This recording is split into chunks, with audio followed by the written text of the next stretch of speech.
భగవంతుని ప్రసన్నం చేసుకునే తేలికైన మార్గం నామస్మరణ. మనకి ఉన్న కొన్ని లక్షల మంత్రాలలో రామమంత్రంకు అనగా రామనామంకు ఉన్న విశిష్టత మరే ఇతర మంత్రంకు లేదనే చెప్పవచ్చు. అత్యంత శక్తివంతమైన ఈ మంత్రం జపిస్తే ఏ సమస్య నుండైనా బయటపడవచ్చని మన పురాణాలు చెబుతున్నాయి. తారక మంత్రమైన రామనామం జపించటం వల్ల మనకు తెలిసి తెలియక చేసిన చెడు కర్మల నుండి విముక్తి పొందవచ్చు.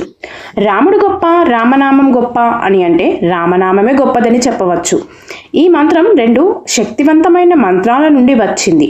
ఓం నమో నారాయణాయ అనే అష్టాక్షర మంత్రంలో రా జీవాక్షరం, ఓం నమః శివాయ అనే పంచాక్షర మంత్రంలో మా జీవాక్షరం.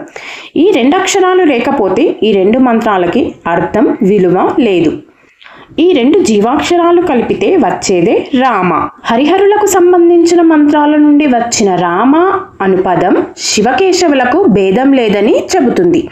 రాముని కంటే రామనామం గొప్పది అని తెలిపేందుకు రామాయణంలో రాముని ద్వారానే తెలిసే ఒక చిన్న కథ ఉంది. సీతమ్మ వారి కోసం లంకపై దండెత్తడానికి వానరసేన సముద్రంపై రాళ్లతో వారధి నిర్మించేటప్పుడు ప్రతి రాయిపై రామ అని వ్రాయటం చూసిన రాముడు తానే ఒక రాయి వేసి చూస్తాడు.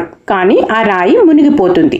అప్పుడు హనుమను అడగ్గా రామనామం లేదు కదా రాయి పైన అని అంటాడు. రామ అను పదంలో రా, ఆ, మా అను 3 అక్షరాలు కలిసి ఉన్నాయి. ఇక్కడ రా అగ్నిని, ఆ సూర్యుణ్ణి, మా చంద్రుణ్ణి సూచిస్తుంది. అనగా రామాలో ఈ లోకానికి మూలమైన 3 శక్తులు ఉన్నాయి. మనం పలికే విధానంలో కూడా మన పాపాలు తొలగిపోతాయని చెబుతారు.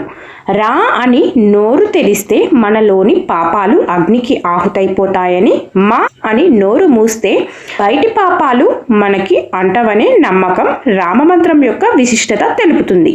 విష్ణు సహస్రనామం చేయటానికి వీలు లేని వారు కేవలం రామ రామ రామ అని అంటే చాలు అంటారు. రామనామం జపించి రాముణ్ణి సాక్షాత్కారం చేసుకున్న వారు ఎందరో ఉన్నారు.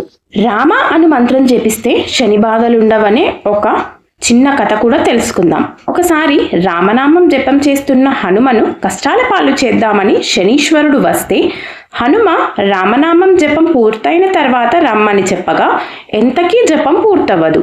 అప్పుడు శనీశ్వరుడు వెళ్ళిపోతాడు. కావున రామనామం జపించే వారికి శని బాధలుండవని చెప్తారు. దీనివల్ల రాముని కంటే రామనామం ఎంత గొప్పదో తెలుస్తుంది కదా. కాబట్టి నిరంతరం రామనామ జపం చేద్దాం.